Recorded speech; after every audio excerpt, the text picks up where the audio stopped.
ya. Jadi ada media-media atau platform yang menyediakan atau menjadi ajang untuk melakukan kegiatan atau komunikasi antar individu ataupun juga sekelompok orang, ya. Nah, ya tentu positif. Jadi kalau umumnya awalnya memang positif ya. Jadi saya ingat sekali dulu tahun 2008-an lah ya. Saya rasa 2008 atau 2007 gitu ya. Awal-awal Facebook itu ya. Sebelum itu ada yang namanya Friendster, tapi tidak terlalu booming ya. Itu Facebook itu kalau nggak salah berbarengan dengan dulu ada presiden Amerika namanya Obama gitu ya.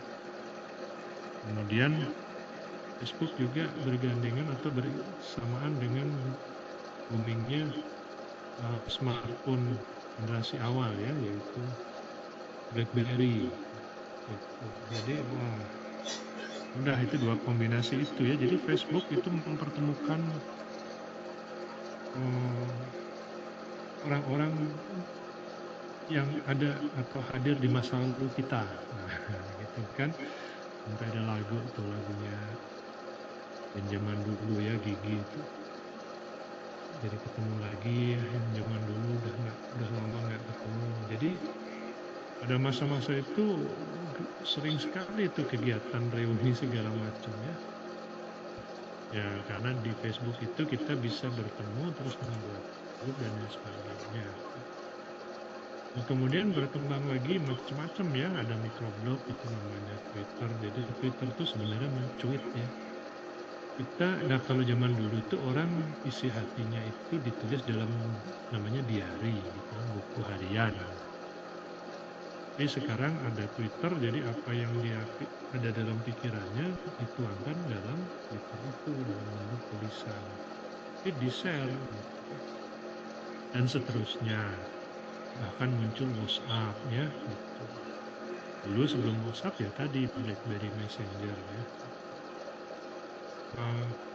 Bahkan kemudian Instagram itu kalau dulu untuk memamerkan foto ya, hasil foto kan hanya ada di iPhone. Sekarang juga jadi medsos macam-macam. Nah itu selain positif juga ada eksesnya ya. Jadi kita juga harus waspada karena tentu melalui saluran atau channel atau media-media tersebut itu kan bisa saja ya ada muatan-muatan atau anjuran-anjuran yang belum tentu sesuai ya dengan ketentuan atau norma atau hukum yang berlaku di Indonesia. Nah, karena itu kita harus paham ya gitu, atau harus cerdas gitu ya menyikapi hal-hal yang berseliweran ya di jagat maya itu istilahnya ya, di dunia maya itu. Karena segala sesuatunya yang dituliskan itu kan beda dengan media massa ya, koran atau TV itu ada redaksinya, ada penanggung jawabnya. Kalau YouTube nggak ada. Sebelum diupload, apakah ada proses di apa dulu namanya ya, proses di revisi, ada mungkin editing, tapi ditelaah dulu ya gitu. Nggak ada langsung gitu, cepat-cepatan gitu, sebanyak mungkin ya. Jadi kita harus cermat ya menghadapi perubahan dinamika karena adanya kemajuan teknologi informasi.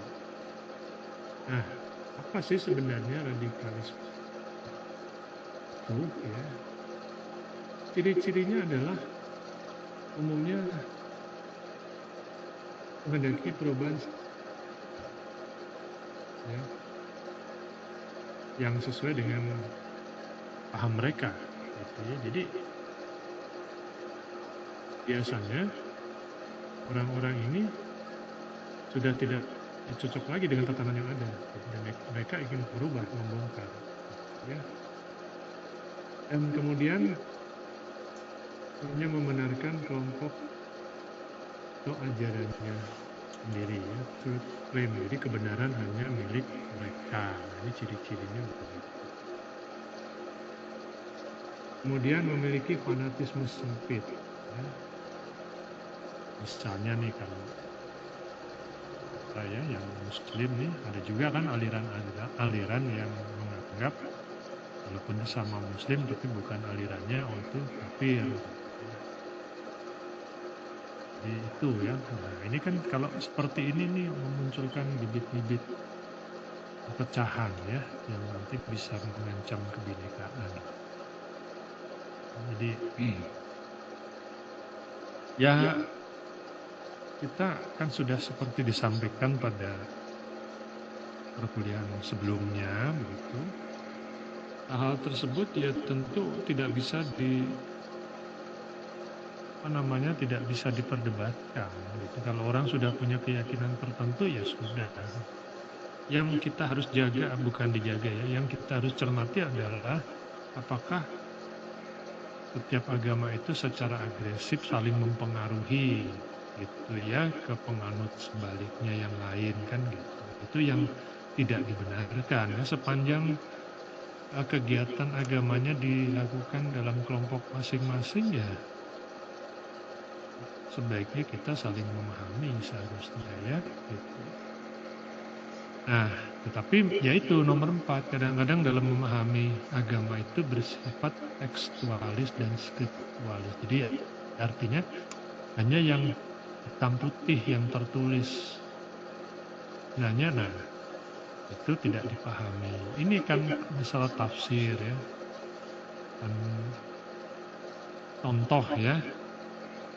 Ini saya nggak tahu, kan bisa tafsir kan kita bukan ahlinya, tapi saya sering mendengar kan saya bilang gini, nggak boleh tuh, ini contoh ya, makan hewan yang hidup di dua alam.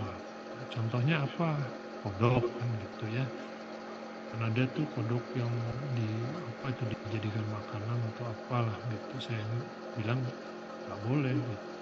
Tapi ada lagi yang lain yang bilang loh, katanya itu kan harfiahnya katanya gitu. Maksudnya tekstualis itu harfiah tertulisnya. Maknanya, nah dia bicara makna gitu. Nggak boleh makan di dua alam itu artinya katanya kita cari rezeki dari yang haram dipakai makan keluarga kita gitu. Nah ini kan kalau sudah seperti ini nih, kita bukan ahlinya masalah tafsir, tetapi ya memang untuk masalah agama terutama Islam itu kan memang di UIN itu kan ada ya, prodinya jurusannya dan ahli tafsir juga di Indonesia banyak ya, seperti Pak Quraisy Shihab gitu ya dan sebagainya. Nah itulah mungkin yang kita jadikan narasumber atau narasumber gitu ya. Ini kadang-kadang ya pemahaman hitam putih, bukan hitam putih ya, maksudnya apa adanya seperti teks itu yang kadang-kadang, atau misalnya yang paling top nih ya, Al-Maidah itu bilang bahwa intinya seorang pria itu bisa menikahi 4 wanita gitu. Tapi kan harus dilihat konteksnya, surat itu, ayat itu turun pada saat apa dan yang diprioritaskan dinikah itu yang seperti apa kan begitu ya. Nah itu contoh-contohnya gitu. Iya sekarang dijadikan alasan boleh 4 kali. Ya itu urusan masing-masing. Tapi kalau saya mungkin ya kita seperti tadi ya, kita lihat pada saat itu perang gitu ya, banyak itu janda karena suaminya gugur dalam pertempuran, keluarganya, anaknya itu terlantar itu ya begitu, sehingga muncul atau turunlah tadi ya firman tadi itu kan, karena alasannya perbandingan pria dan wanita itu 1 laki-laki 4 wanita gitu ya, kita juga ya. Dan ada persyaratannya kan, ada persyaratannya. Ya. Dan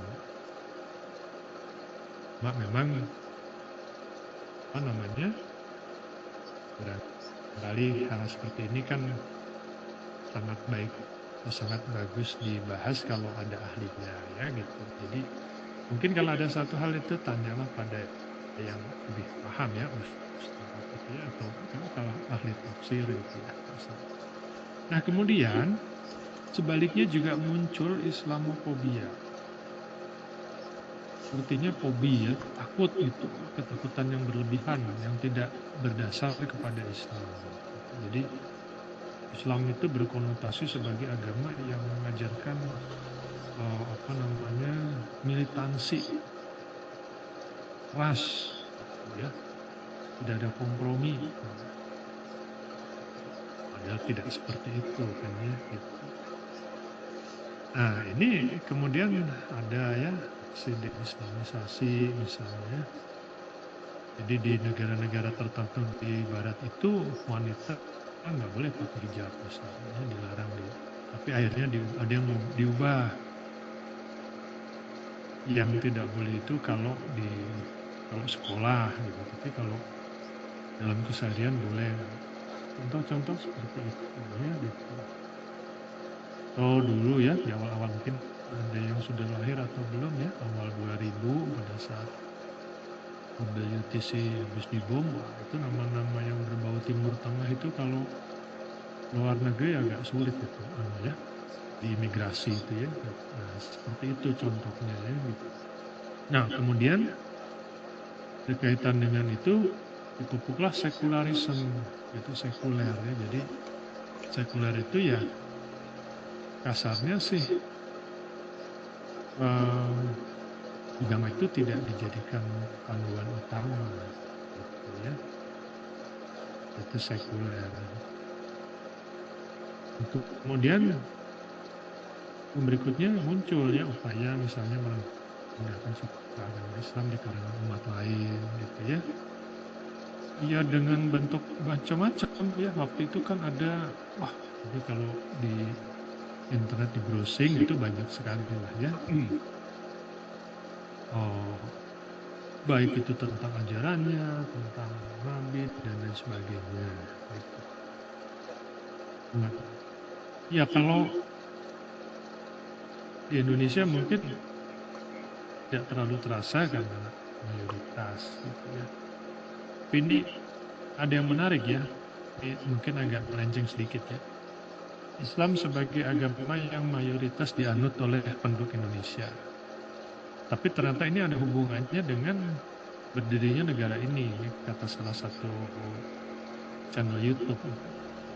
Jadi dulu itu katanya di awal kemerdekaan setiap warga negara Indonesia itu wajib beragama karena kan Pancasila menyatakan itu.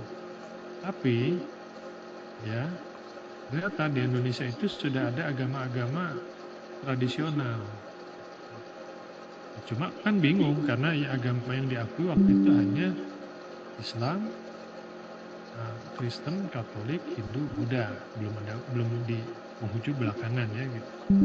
Jadi mereka itu harus masuk ke situ. Nah, kalau yang di Jawa ya karena lingkungannya banyak Islamnya maka ikut Islam gitu ya. Yang unik itu Bali, ternyata Bali itu bukan Hindu gitu ya, agamanya agama setempat ya, yang Hindu ada. Kan jadi bingung itu. Tapi akhirnya disebutlah namanya Hindu Bali, walaupun sebenarnya tidak penuhnya sama ya dengan Hindu yang di India itu.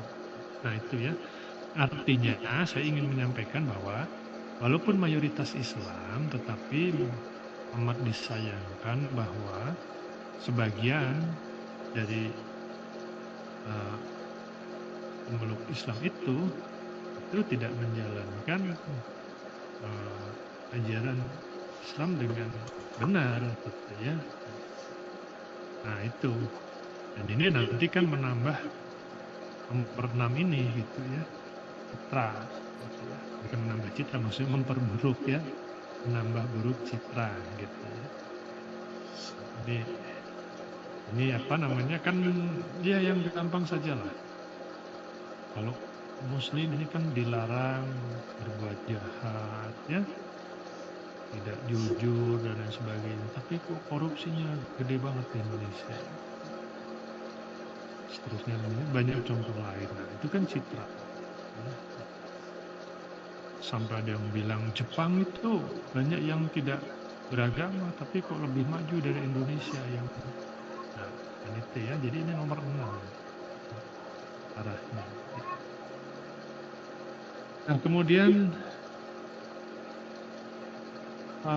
radikalisme ini juga nanti berbahaya atau perlu kita cermati ya, yang bersifat negatif ini, karena dapat memecah belah persatuan dan kesatuan ya antar umat Islam atau umat Islam dengan umat beragama yang lainnya, dan ujungnya nanti adalah disintegrasi bangsa. Kemarin kan sudah kelihatan ya yang apa tuh, yang terjadi perang antara Israel sama Hamas itu, wah, di beberapa wilayah itu ada yang membela Israel gitu kan, bagian besar. Sebenarnya yang dibela itu bukan Hamasnya, kita itu kan prihatin dengan kekejaman dan kebuasan Israel terhadap rakyat Palestina. Jadi ini persoalannya kan persoalan kemanusiaan. Mak ya mungkin orang salah kaprah gitu. Jadi di beberapa itu seolah-olah ini orang Islam membela Palestina karena memusuhi Israel. Ya kalau Israelnya tahu diri kan nggak akan memusuhin gitu ya. Nah itu nah, kita ini saja sudah terjadi ya di daerah Indonesia Timur itu ya, di Sulawesi Utara dan di Papua ya. Baik, kita lanjutkan ya. Slide berikutnya. Ini memang kalau cerita begini agak panjang ya. Ini istilah ya, kalau definisi, kalau kita bicara ilmu sosial banyak banget ya. Jadi kalau browsing ya nanti banyak, apalagi kalau pakai AI ya, ChatGPT itu nanti muncul banyak banget. Nah, tapi ini dibuat sebelum ada ChatGPT ya, jadi ya cukup segini aja ya. Nanti kebanyakan juga bingung kan.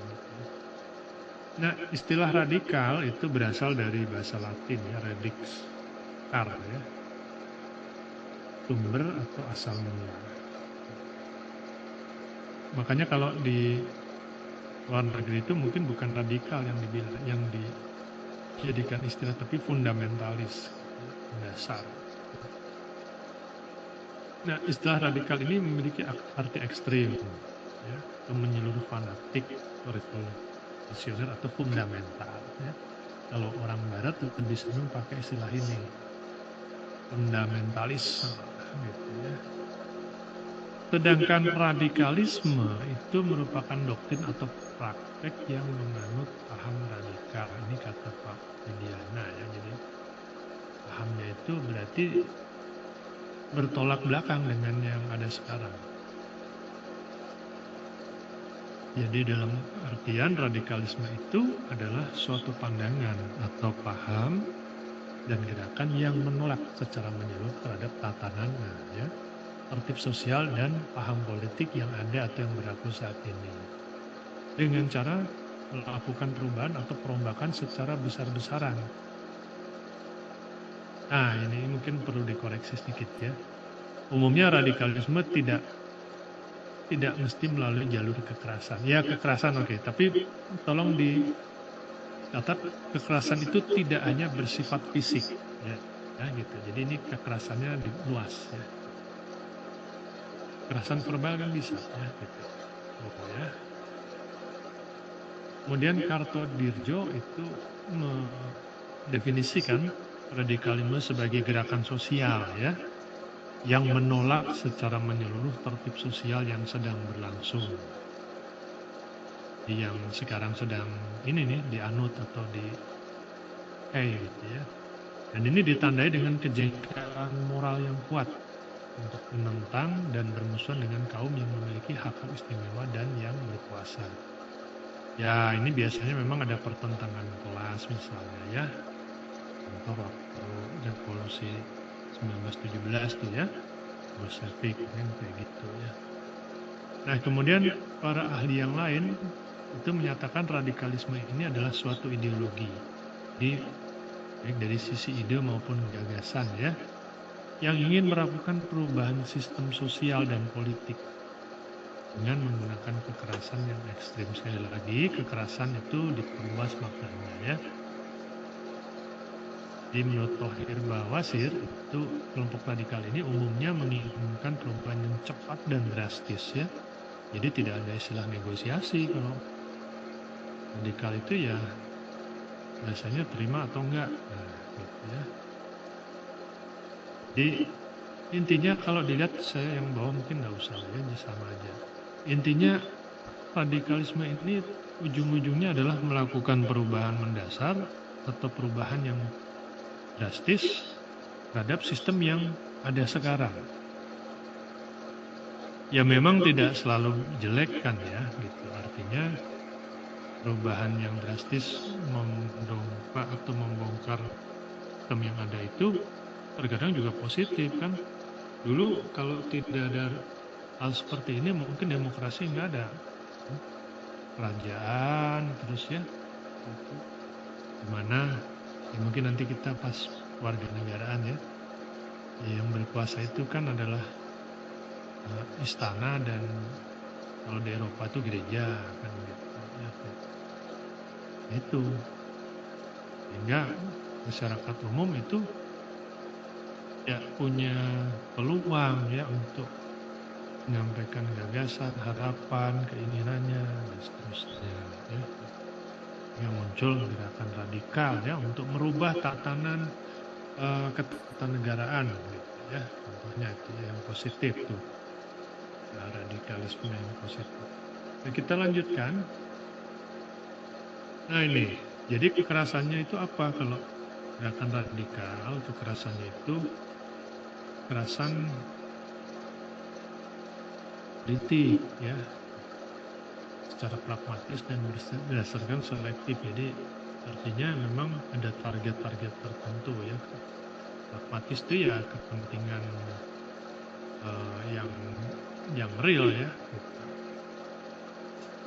Jadi kekerasan politik itu apa misalnya? Ya bisa misalnya itu dalam bentuk melakukan ini kan, tanda kutip intimidasi. Kan kita ini secara mayoritas banyak loh suaranya gitu. Kalau Anda tidak, misalnya ya, Anda tidak mengikuti kami, contoh itu sudah kekerasan ya. Nah kalau ekstremisme itu kekerasan terhadap musuh itu sah ya. Jadi kalau radikal itu cenderung, jadi belum tentu juga. Tapi kalau ekstremisme itu halalkan, itu kekerasan itu ya udah, itu bagian dari upaya mereka. Nah itu ekstremisme ya, bedanya radikalisme dan ekstremisme. Ya itu. Nah, jadi kalau dilihat sebenarnya,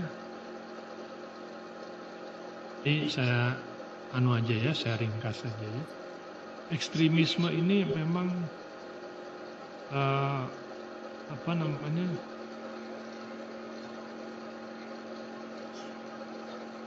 tujuannya atau orientasinya itu kepada kelompok. Jadi individu-individu di dalam kelompoknya yang lebih diperhatikan, itu kalau ekstremisme.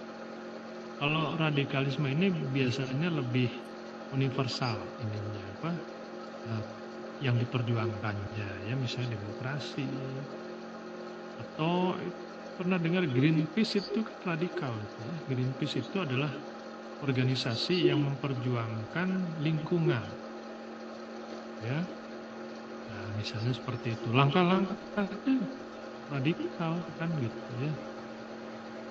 Oh, kalau ada ikan paus mau ditangkap nelayan Jepang itu ya, Jepang itu kan adalah negara yang memang diatur ternyata punya kuota untuk menangkap ikan paus gitu. Tapi itu ditentang ya gitu. Nah, itu kapal-kapalnya Greenpeace kan menghalang-halangi ya, seperti itu. Jadi kalau radikalisme itu apa yang diperjuangkan tuh umumnya bersifat universal. Nah, sedangkan ekstremisme itu ya biasanya itu secara terbuka menentang gagasan tentang HAM, ya, hak asasi manusia. Jadi kalau di dalam pendekatan kelompok ekstrim itu tidak ada hak asasi manusia, kalah oleh kepentingan kelompoknya. Demi kepentingan kelompoknya ya melanggar HAM tidak masalah.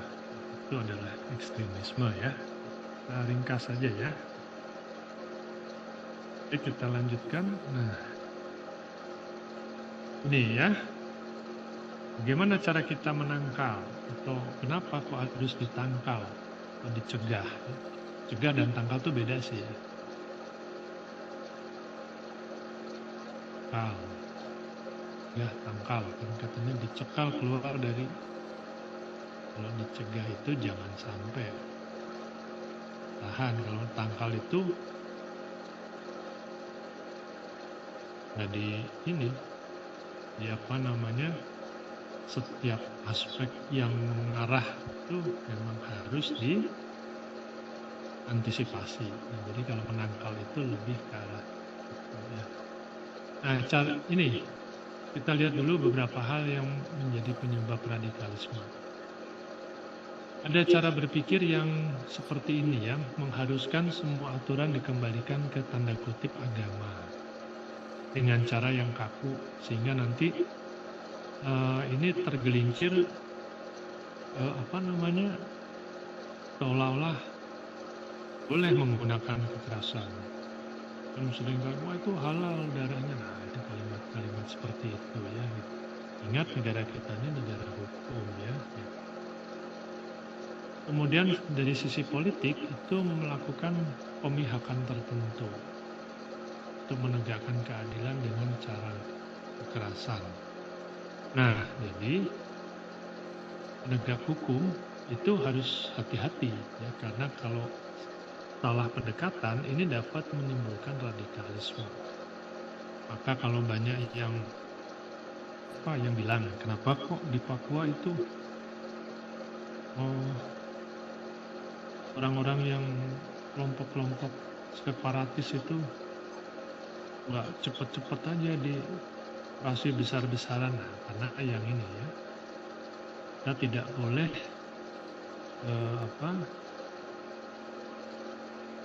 seolah-olah nanti memiliki keberpihakan gitu ya. Pada siapa? Mungkin nanti dianggap kita itu lebih memihak kepada suku atau bangsa suku bangsa yang lebih besar ya gitu. Nanti lebih kenapa nih kok Papua diserbu, supaya nanti banyak orang dari Sulawesi, dari Jawa ke sini. Nah, nanti ini menimbulkan radikalisme malah gitu ya. Kemudian ini mudah dipahami ya, kondisi sosial dan ekonomi ya, ini jelas ini ya. Kalau dari kondisi sosial ekonomi ini memprihatinkan, ini ini nanti biasanya mudah ya orang-orang yang mengalami persoalan ekonomi dan sosial ini untuk dipengaruhi ya. Dulu di awal 2000-an yang menjadi bom bunuh diri istilahnya pengantin ya, itu kan direkrut gitu.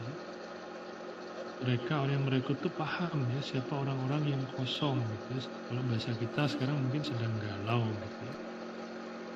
Termasuk mungkin ada masalah ekonomi atau masalah yang lain gitu.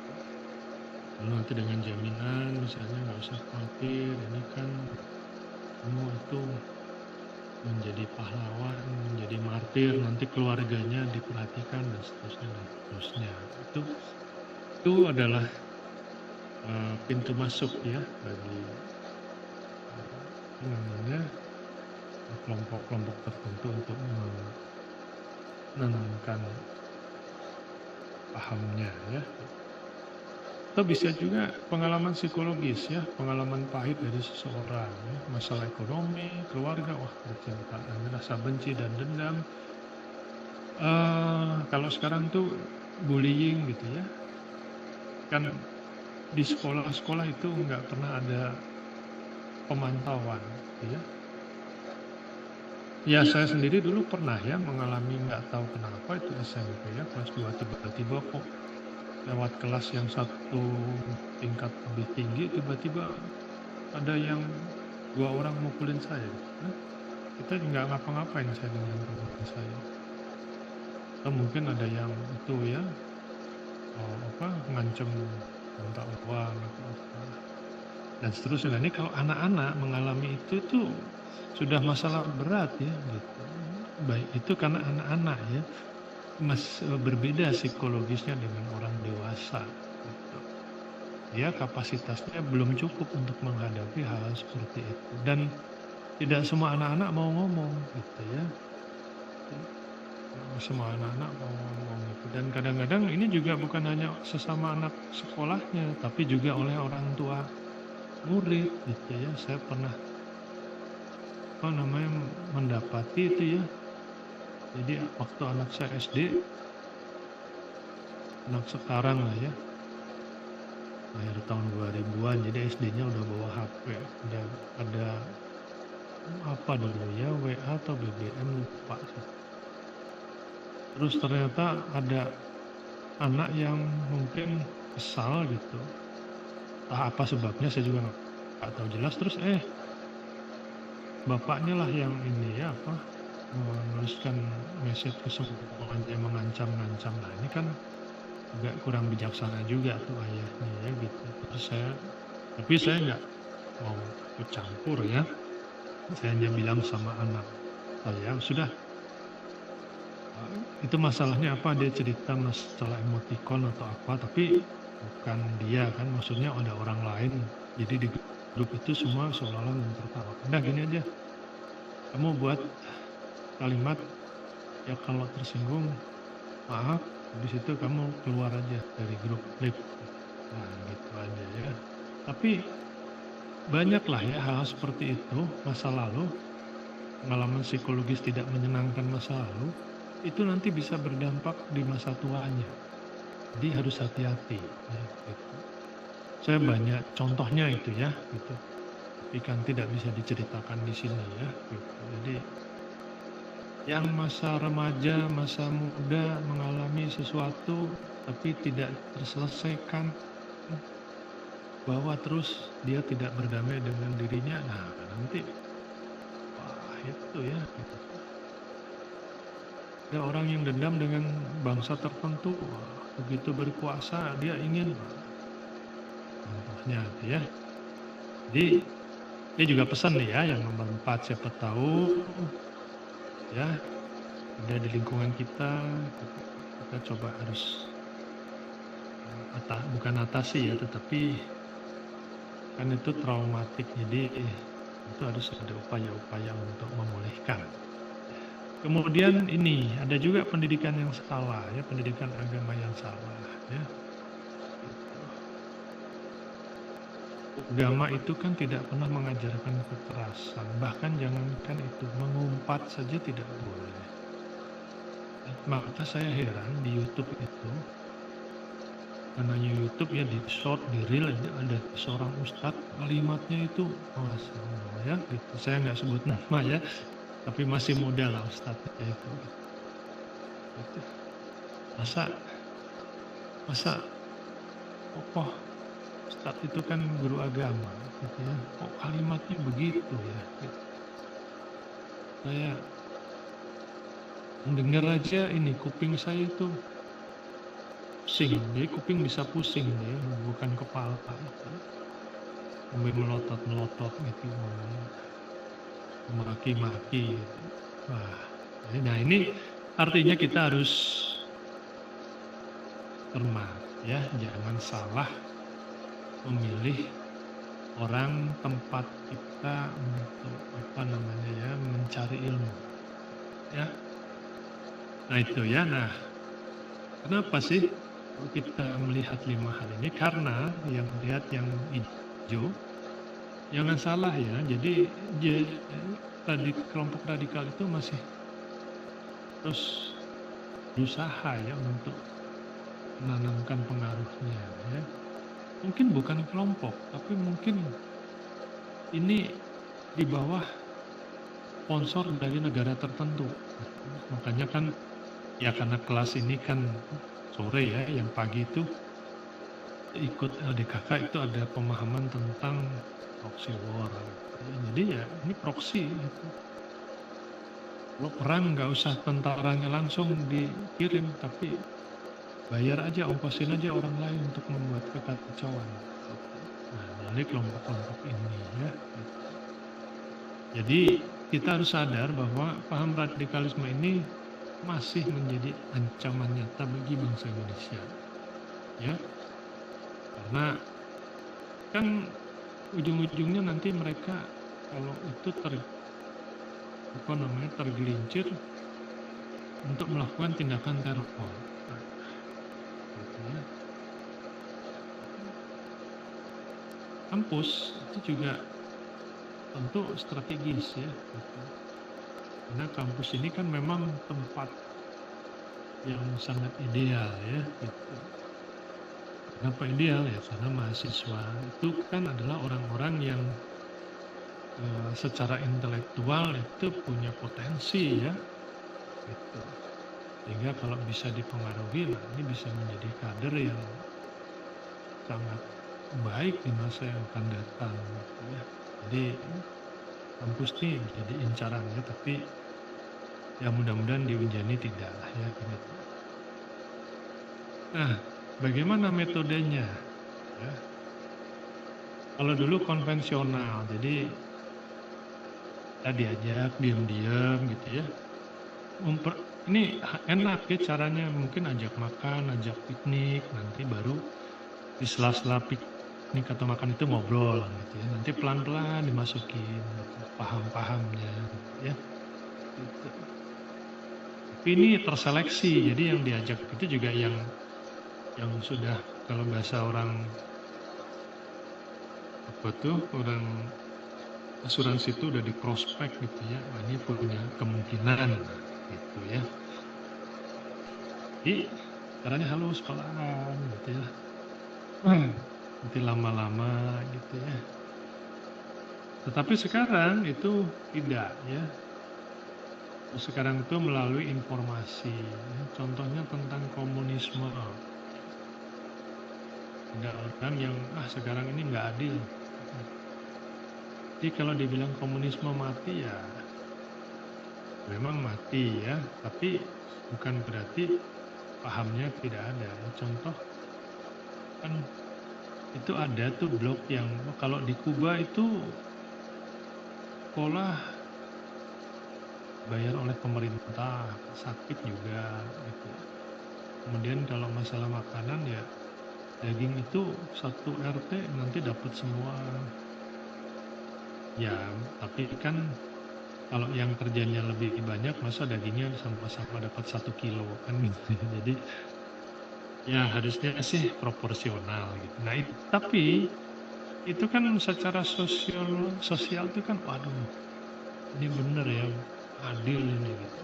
Padahal secara tidak langsung itu tadi sedang menanamkan konsep komunisme ya, sama rata sama rasa itu komunal. Itu contohnya kayak gitu ya. Nah, yang perlu waspada kenapa? Karena kalau melalui sosial media ini jangkauannya luas. Rupanya luas dan sebarannya ya, dan cepat. Jadi nanti bisa secara masif itu. Nah, ini ada isu tentang Rohingya ya, katanya berdasarkan penelitian ada lembaga tertentu itu ya. Kenapa tiba-tiba kok muncul banyak sekali kebencian terhadap Rohingya? Itu karena sudah by design katanya gitu ya. Karena kan ada yang mengamati sosial media gitu ya. Terus secara masif ada upaya-upaya untuk framing itu, menggalang gitu, bahwa orang Rohingya ini nggak tahu diri, udah ditolong nggak segala macem, gitu. Sehingga muncul kebencian. Nah itu bahayanya ya, berbagi informasi, tapi ya tentu bagi kita yang bersyukur mendapatkan pendidikan tinggi, mudah-mudahan lebih cermat ya terhadap isu-isu yang sensitif. Baik ya, kita lanjutkan. Kemudian, nah ini di kampus sekarang ya.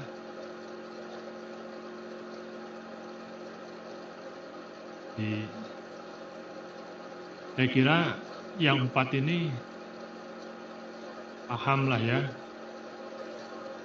di kenapa kok kampus itu menjadi salah satu sasarannya ya, karena memang orang muda itu kan dinamis ya, gitu. Kadang-kadang berpikirnya juga out of the box ya, jadi di luar yang selama ini pikirkan gitu ya. Jadi kalau jadi dosen tuh kenapa saya sering coba ada yang ingin bertanya, nah itu sebenarnya itu maksudnya. Jadi dari walaupun mungkin pertanyaannya aneh, tapi itu membuat saya berpikir kan kenapa kok seperti itu. Nah, tapi kalau semuanya diam gitu ya, saya sebagai dosen nggak bisa apa-apa sih ya, gitu. Ya cuma menyampaikan materi udah. Gitu ya.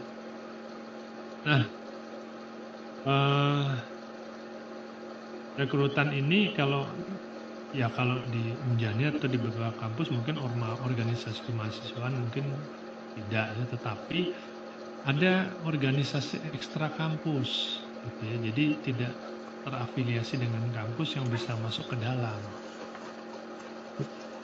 Ada kan yang ya terafiliasi oleh misalnya apa namanya, ya saya sebut secara umum aja yang kaitannya primordialisme ya, nanti baca apa itu arti primordialisme apa ya gitu. Nah,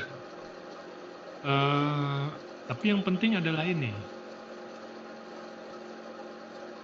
menarik nih. Mereka menggunakan berbagai pendekatan seperti membangun sikap kritis pada pemerintah ya. Ini nggak apa-apa, tapi kadang-kadang mungkin sikap kritis itu tidak dituangkan secara akademis. Itu maksudnya ya. Ya kalau mau adu kuat dengan polisi ya kalah lah mahasiswa ya gitu ya, kalau demo gitu. Tapi kalau nggak demo tidak diperhatikan, nah ini juga yang jadi masalah gitu ya. Seperti kemarinnya undang-undang KPK itu ya. Kemudian mengusung isu ketidakadilan ya, atau kebencian terhadap negara-negara barat yang dianggap atau dengan dalih menindas umat Islam di negara lain. Nah ini contohnya ya seperti itu. Jadi sebenarnya ya mungkin namanya negara, organisasi atau kelompok ya pasti ada kan tidak semuanya positif ya gitu. Kan itu dua sisi ya. Tapi kan yang tidak, kadang-kadang yang disampaikan mereka itu kan bukan menjadi kebijakan resmi dari negara tersebut misalnya gitu ya. Tapi ya itu adalah tindakan yang di luar kendali misalnya. Ya contoh yang terakhir tuh kemarin nggak usah masalah negara ya. Masalah TNI mukulin yang naik motor pakai knalpot dong itu ya. Wah, karena dipolitisir ya, jadi ternyata karena pendukungnya pakai kaos salah satu calon presiden gitu. Apakah TNI-nya yang harus nah kan begitu ya, kan bukan. Tapi kalau orang-orang yang punya keterampilan merekrut itu bisa mengolah dan mengarahkan hal itu menjadi sebuah kebencian. Ya, jadi itu menjadi amunisi gitu, ya. Termasuk ini yang jadi polemik masalah tadi ya, isu Israel bantu Amerika. Kalau gitu kita boikot salah satunya ya brand-brand tertentu, Starbucks lah apa ini itu. Masalahnya Starbucks itu kan merek ya, itu yang dibeli itu merek. Kalau masalah bahan pegawai itu orang Indonesia bahannya juga sebagian sudah ada di Indonesia, gitu ya, kopi segala macam. Berarti kalau diboikot nanti ya kenanya ke saudara sendiri ya gitu. Nah ini kadang-kadang perlu cermat juga ya gitu. Di apa ya mungkin bentuk kepedulian kita ini ya inilah adu pintar ya gitu. Apa namanya, kalau kita menghadapi sesuatu yang secara fisik kuat kan sangat bodoh kalau kita melawan secara fisik juga gitu ya. Maka kita ya harus memperkuat dari sisi yang lain. Oh ya berhimpun gitu ya baru menjadi kuat. Kalau satu itu tidak kuat, maka kalau berhimpun itu bisa menjadi kekuatan yang lebih diperhitungkan kan gitu ya. Nah oke. Oleh karena itu perlu ada upaya ya gitu, untuk ya menangkal lah ya. Nah yang pertama adalah pendidikan kewarganegaraan. Jadi intinya memang PKN ini menanamkan pemahaman tentang 4 pilar ya. Kan ini kalau anggota dewan, kalau reses itu, ini ada kewajiban nih sosialisasi 4 pilar ini. Tapi nanti kadang-kadang dibantu dosen, kadang-kadang minta tolong dosen, kampus mana, ayo tolong bantu bikin PowerPoint-nya. Nah, jadi kita harus memperkuat pemahaman terhadap 4 pilar kebangsaan, yaitu Pancasila, UUD 45, NKRI, dan Bhinneka Tunggal Ika. Ya. Ini sudah menjadi konsensus bersama ya seluruh bangsa. Kemudian, nah ini ya, perlu memberikan pemahaman tentang agama yang damai dan toleran. Jadi, ya memang kita, ya kalau disebut fanatik nggak apa-apa ya, gitu. Tapi fanatik itu bukan berarti keras gitu loh ya. Itu yang penting barangkali ya. Gitu. Fanatik itu betul-betul berpegang teguh pada ajaran. Ini contoh ini karena semuanya muslim ya, seingat saya ya. Tanggal 25 kemarin itu kan Natal ya gitu. Nah, bagi sebagian kita itu menyatakan tidak usah kita mengucapkan selamat Natal. Tapi bagi sebagian yang lain itu kan kita tidak ikut ritual agamanya. Kalau hanya sebagai silaturahim saja nggak. Nah, kalau seperti ini jangan dipertentangkan. Ya, gitu. Pokoknya yang penting itu bahwa dalam memeluk dan menjalankan agama, kita itu punya keluasan dan tidak mengalami hambatan atau tidak ada yang melakukan upaya penghambatan. Gitu ya. Jadi terus nggak usah ini ya. Walaupun kalau di Sumatera memang ya tradisinya begitu ya. Gitu. Jadi kalau pada teman-teman kita yang non Muslim nanti ucapannya itu tanggal 1 tahun baru, selamat tahun baru gitu ya. Bukan pas tanggal 25-nya gitu. Ya oke lah itu ya. Nah itu contohnya. Nah kemudian mengarahkan kepada kegiatan yang berkualitas, terutama akademik, sosial, keagamaan, seni budaya maupun olahraga. Terutama akademik barangkali ya kalau di Unjani itu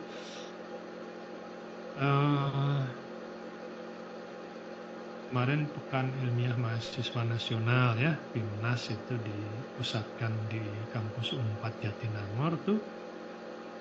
Unjani yang ikut di kimia tuh. Kebetulan aja ada ya wakilnya. Jadi bendera Unjani alhamdulillahnya ada. Tapi sayang ya, prodi yang lain yang lebih punya kemampuan nggak ikut. Gitu. Nah, itu contohnya ya. Kalau sosial ya saya kira banyak yang bisa diikuti. Ini budaya olahraga ya, itu tergantung minat dan bakatnya masing-masing nanti ya. Gitu. Nah, 3 hal ini ya artinya kegiatan yang positif nomor 3 ini kan ya. Jika dapat dilakukan secara optimal, ini diharapkan dapat membangun ketahanan kampus dari radikalisme. Ya, jadi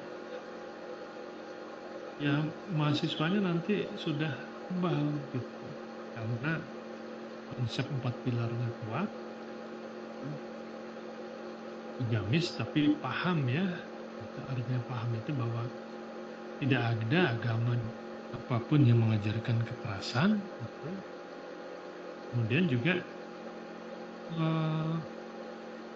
ya aktivitas yang positif, ya, baik ekstra maupun intrakurikulernya. Gitu. Nah, ini harapan idealnya, ya.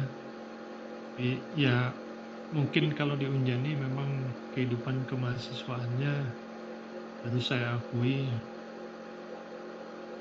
ya paling tidak yang saya lihat lah ya di Fakultas Teknik itu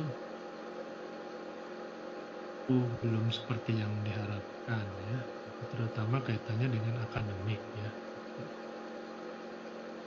Tapi ini sebuah proses, mudah-mudahan semakin ke depan nanti generasi selanjutnya itu akan semakin peduli dengan hal tersebut ya. Jadi kita lanjutkan. Nah, ini 3 yang terakhir ya. Gitu. Nah, ini model ketahanan kampus ya sebenarnya. Jadi tujuannya adalah ciptakan kampus yang meliputi seluruh aspek kehidupan kampus secara terintegrasi. Tujuannya apa? Ya ini, keuletan, ketangguhan, dan kemampuan mengembangkan kekuatan kampus menghadapi tantangan, ancaman, hambatan, dan gangguan dari gerakan radikal. Itu tujuannya ya. Yang menjadi dasar pemikiran adalah ini. Ya.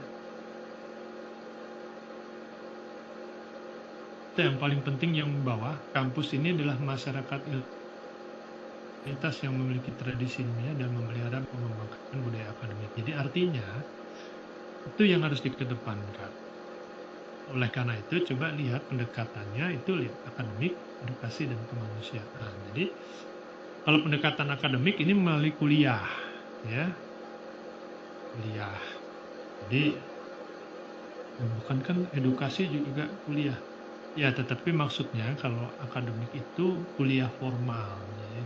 Jadi ada mata kuliah formal ya. Kalau edukasi itu kan lebih ke arah memberikan pemahaman, dapat melalui contoh, melalui pola atau norma yang diberlakukan di lingkungan kampus dan lain sebagainya ya.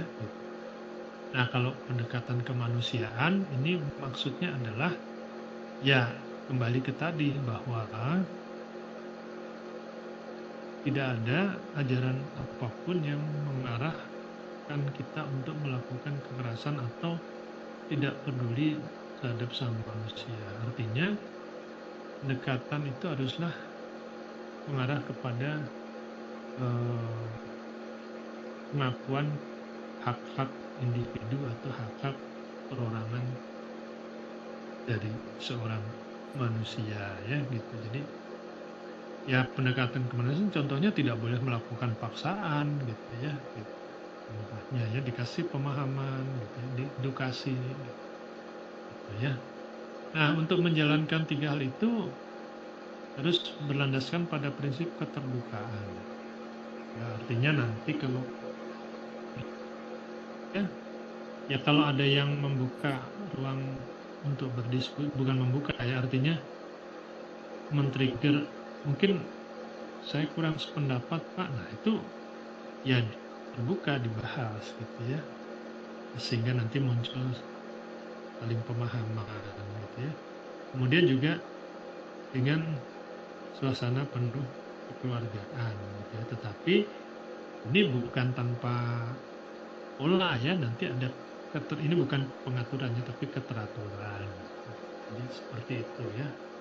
Nah itu semua nanti implementasi atau actionnya itu adalah kuliah, diklat, seminar, dan lain sebagainya, kegiatan keagamaan, kegiatan sosial, dan seterusnya. Jadi harapannya sebenarnya mahasiswa itu beraktivitas di kampus itu bukan hanya kuliah. Ya, tapi ini kelas yang ini kan unik ya, gitu. Makanya ya kalau ekstensi itu biasanya sudah pernah kuliah ya D3, tapi ini belum pernah kuliah. Nah, tapi bagaimana nanti dengan hal-hal yang lain ya gitu. Ini yang mungkin saya harus memberikan apa nih namanya ya, bukan ceramah lah, tapi mungkin harus menyampaikan ya kepada prodi, mungkin kepada apa namanya pejabat yang terkait gitu ya. Bagaimana kalau mahasiswa yang kuliahnya reguler sore ini gitu ya. Karena reguler sore dengan lanjutan kan beda ya. Reguler sore ini kan benar-benar baru kuliah. Jadi antara sekolah di SMA atau SMK dengan kuliah itu beda. Itu aja harus dijelaskan. Tapi saya yakin pasti kalian masih mindsetnya sama. Jadi misalnya kalau nanti mau ujian, yang dijadikan bahan pelajaran atau belajar adalah materi yang disampaikan dosen. Nah, itu salah. Karena materi yang disampaikan dosen itu hanya sedikit dan yang harus dipelajari itu banyak. Jadi nggak cukup waktunya. Nah, caranya bagaimana? Ya, makanya ada sistem SKS. Jadi SKS itu kan ada tatap muka, ada belajar terstruktur, ya, ada belajar mandiri.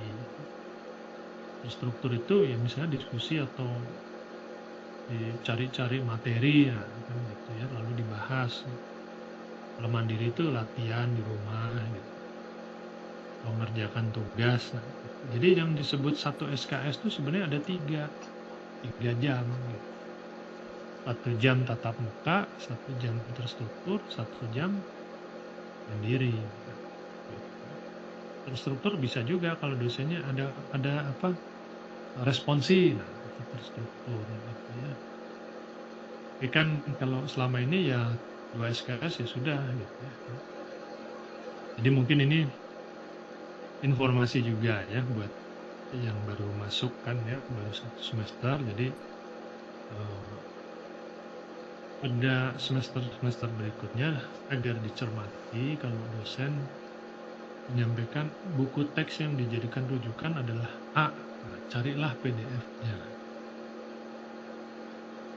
Kalau pemahaman dosennya sulit gitu atau nggak sukar saya pahami, browsing di YouTube banyak sekarang ya, banyak lah gitu, segala macam ilmu ada gitu ya. Nah, jadi kita nanti banyak sumber gitu. Kalau dipelajari ternyata agak membingungkan, sampaikan ke dosennya, Pak, saya baca dari ini atau saya lihat dari itu begini. Itu senang nanti ya dosen. Nah begitu ya. Nah, jadi ini apa namanya konsep sebenarnya bagaimana kehidupan seorang mahasiswa itu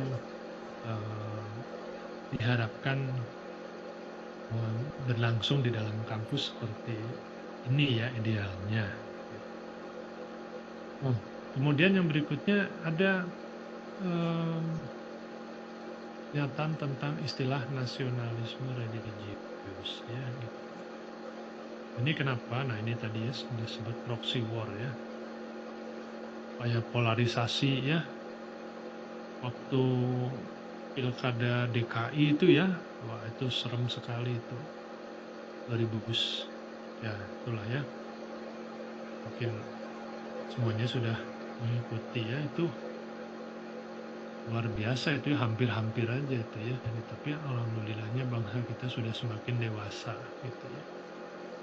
Jadi kita jangan menggunakan sentimen-sentimen tertentu untuk melakukan polarisasi. Polarisasi itu kutub polar itu kutub ya. Jadi utara selatan saling berlawanan gitu ya. Jadi sering kali sekarang gini, yang dilakukan polarisasi itu kelompok agama dengan kelompok nasionalisme, yang satu kiri, yang satu kanan. Sebenarnya nggak begitu ya. Sebenarnya intinya kedua-duanya itu saling melengkapi. Gitu. Jadi Ya, para bapak-bapak politisi di atas itu ribut-ribut, habis itu peluk-pelukan. Tapi lupa di bawahnya itu para pendukung-pendukungnya itu masih baper sampai sekarang gitu ya. Masih ribut aja terus gitu ya. Dulu kan istilah cebong kampret pernah dengar ya. Nah, selesai-selesai jadinya tuh gitu. Coba lihat nih sebelah kanan. Bagaimana agama memuat nilai Pancasila dan nasionalisme ada nih. Kok tahu ini saya dikasih orang, jadi saya juga belum tahu, belum lihat yang lainnya. Mungkin agama kita saja tuh ya gitu. Tapi ya ini kan apa namanya, sumbernya valid ya dari Diklat Kementerian Agama. Jadi artinya valid itu ya memang sekali lagi tidak perlu dipertentangkan lah ya gitu antara nasionalisme itu sekuler ya enggak begitu juga kan. Nasionalisme itu salah satu intinya juga harus berketuhanan gitu ya. Orang berketuhanan juga harus kesatuan Indonesia gitu kan. Jadi balik lagi ujungnya adalah Pancasila ya. Jadi kalau fondasinya itu dasar negaranya kuat, maka apa namanya, setelah radikalisme ini dan kemudian nanti terorisme itu dapat kita tangkal ya. Nah, ini mungkin terakhir ya. Jadi kita lanjutkan dikit lagi ya. Jadi agama ini seyogianya menjadi sumber untuk peningkatan peradaban ya, bukan sebagai identitas kelompok sosial. Percuma aja gitu kalau identitas tapi tidak dimaknai dalam keseharian dalam bentuk akhlak yang mulia gitu kan ya, katanya Ustadz ya gitu. Sehingga kehadiran agama yang berbeda-beda jangan dimaknai sebagai ancaman antar kelompok. Kemudian kehadiran agama yang berbeda itu mestinya mengintegrasikan, bukan malah dijadikan perbedaan sosial dan sumber kekerasan ya gitu. Wah memang faktanya kan berbeda gitu ya, karena mungkin geografisnya, tradisinya gitu ya. Kita wajar karena misalnya contoh tidak terbiasa di lingkungan kita ada babi gitu ya misalnya, tapi di tempat lain banyak babi gitu ya, sudah yang bisa dimakan itu kan sudah, berarti memang untuk wilayah geografis itu memang kelihatannya ya berbeda agamanya dengan kita ya kan? Seperti itu ya gitu. Nah, kemudian agama bisa meneguhkan nilai-nilai Pancasila ketika agama dimaknai oleh pemeluknya sebagai sumber peradaban dalam masyarakat plural ya. Plural itu majemuk ya, seperti di Indonesia, beragam ya. Jadi itu barangkali poinnya ya. Ini apa ya, ini memang sumber bukan sumber, maksudnya sebenarnya dari tadi ya kemudian agama, tetapi ini kan dibuat di era-era waktu itu ya, sedang ada polarisasi itu, jadi arahnya kan ke sana. Nah baik ya, jadi untuk hari ini kita akhiri saja kuliahnya tentang radikalisme ini. Terorismenya nggak usah lah ya gitu. Terorismenya itu ya intinya nanti mungkin kita bahas lagi di kewarganegaraan saja ya gitu, tentang terorisme gitu. Dan mungkin juga di kuliah terakhir nanti tidak ada materi, saya hanya meminta kalian nanti mungkin membuat rangkuman ya, atau mungkin membuat apa namanya ya, tapi merangkum tuh artinya harus dibaca ya, jangan nanti di PDF kan terus nanti pakai ChatGPT gitu bisa juga ya gitu. Jadi tujuannya itu supaya membaca ya. Tapi itu minggu depan saja. Hari ini kita akhiri. Assalamualaikum warahmatullahi wabarakatuh. Selamat sore semuanya ya. Ini kita tutup ya, Zoom-nya ya. Waalaikumsalam. Terima kasih Pak. Terima kasih ya Pak.